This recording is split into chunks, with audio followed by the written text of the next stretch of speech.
On the back side of the AP, look good. Hands are good. Good EMI bands.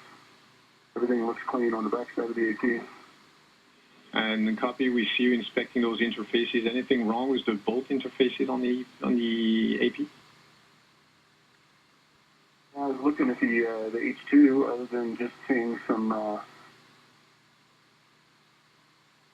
maybe a little bit of wear. I don't think any debris on the bolt. It's dry lube that's rubbed a little. Copy, of dry lube is rubbed a little. We didn't copy the first half of your message. You got garbled a little bit, so if you could say that again. Yeah, copy. The bolt looks clean, no debris.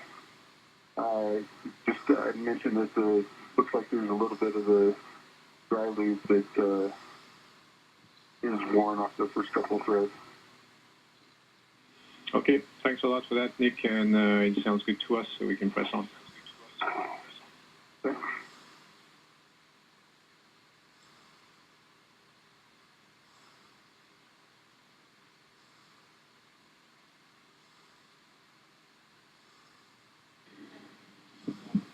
Everything looking good with that inspection that Haig was doing on the adapter plate, so he's got to go ahead to begin installing it. He, again, just like with the others, will be driving 2 bolts to secure it in place, and then there will be a series of 3 clamps to release before they can connect the cable from the adapter plate to one of the new batteries that was installed previously by the space station's robotic arm.